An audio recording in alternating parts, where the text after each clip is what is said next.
Good afternoon guys, andito na naman ang inyong Inday Bikay. Ah, Pangalawang story to guys sa aking buhay ngayon. Maingay ang aso guys sa kapitbahay.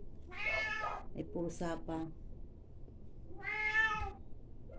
Mani, ingay. Ayun na nga guys, ito ang pang part 2 natin. Ito na naman. Malungkot na naman ang aking buhay dito sa aming bahay, na munting bahay. So, iikot ko muna yung camera guys. Ayan.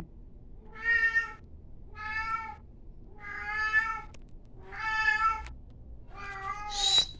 Mani, ingay. Mani. Ayan.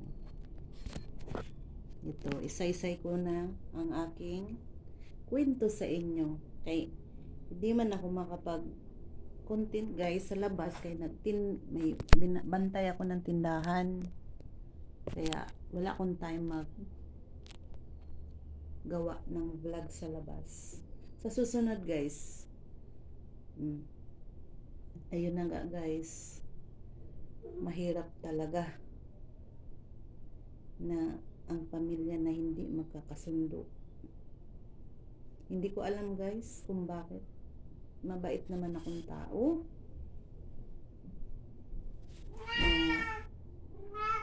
Maasikaso sa bahay. Itatanong ko lang sa inyo guys. Bakit ba kung nagkaedad na magbago ba ang samahan? Lalo na sa pag-intriga sa financial sa asawa, magbabago ba guys? Masakit sa akin. Kasi ang isip ko guys sa aking asawa, wala na siyang tiwala sa akin. Umiiyak ako mag-isa guys. Sa sama ng loob ko guys, noong 2024, nag-13 month siya. Kasi kadalasan talaga binigay niya sa akin is 12,000 ang 13 month pay. Security guard siya guys. Tapos, inano ko siya na, ang alam ko 15,000. Pero, hindi lang siguro 15,000 guys. Kasi, matagal na siya sa security guard. Isang agency lang siya nga. Yan guys. Ilang taon na siya. Ilang taon na siya ngayon is 58. 58 magre-retired na siya guys. Nabago ang ugali niya guys noong nag-asawa yung babae ko. Masakit sa akin guys dahil pinaaral namin yung babae ko, anak. Hindi ako nagwagi. Hindi naman ako umasa guys sa mga anak o tutulong sa amin. Teka lang. Ano yan? Laki may mga Laki may maangang wala. Wala akong plain lang. Plain lang. ibig na lang. Suka.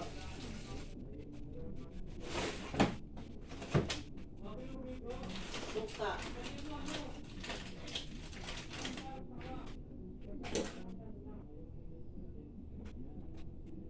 Ulam.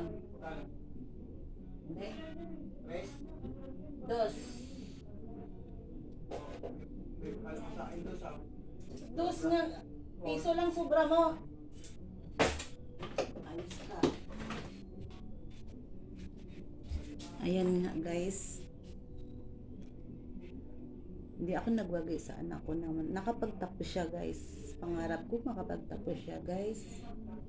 Parang may kinabukasan siya sa sarili niya. Iba kasi ang ugali ng anak ko rin guys. May sarili siyang ugali. Spoiled siya sa kanyang ugali. Kaya mula noon, stress ako guys. Sana napanood niya to guys. Kasi, kaya ko siya pinaaral dahil ayoko nang maging katulad namin. Hanggang ngayon nasa squatter pa rin kami guys, pag-asawa. Hindi ko alam kung magbibigay yung anak kong lalaki na magandang kinabukasan sa kanyang sarili. Kaya, ito guys, ang dibdib ko laging sumasabog. Pero wala akong magawa.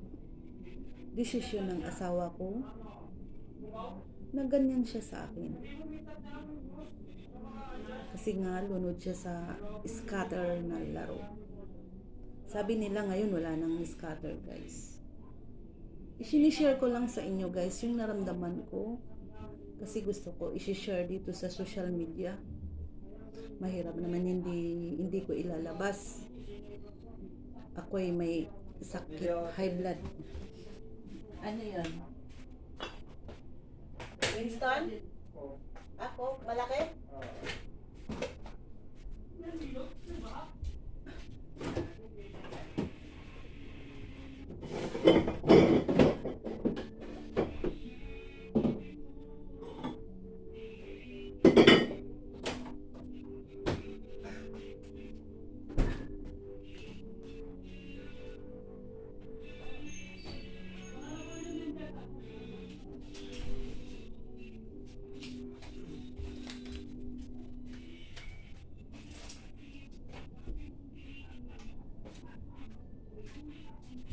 Kaya, may bumibili kasi guys, kaya hindi ko matuloy-tuloy yung kwento ko. Napuputol. Kaya, ayan. Pero, lagi akong nagdadasal sa Panginoon guys. Na maging okay lang ako. At saka, pinagdasal ko na matapos yung isa kong anak. Tumaba ako guys sa problema. Sa stress. Ang hirap talaga guys na wala kang masumbungan, mapagkwentuhan, ng kaklose na kamag-anak kasi wala na nga guys. Wala na sila. Kaya sulong-sulo ko talaga guys. Mahirap guys, kaya kayo guys, huwag kayong masyadong maluwag sa mga anak. Yung medyo higpitan nyo rin kunti. Huwag naman higpit na higpit. Lalo na sa ngayon sa mga kabataan, matigas ang ulo. Sa totoo lang, kasi iba na ang generation ngayon guys. Kung sinong magulang ngayon, sinasabi ko lang dahil ako marami akong nadaanan. I'm 53 years old. Hirap hanggang nagkaedad. Hindi naman ako nangarap din guys na yumaman ako. Kasi naranasan ko yung hirap na hirap sa probinsya guys. 1 linggo kamote ang kinakain. Mabuti kung may tanim. Kaya ayoko yung maranasan sa mga anak ko kahit nasa squatter kami. Kasi may trabaho nga naman yung ama nila. Wala. Nag-asawa siya. Ngayon may isa akong apo.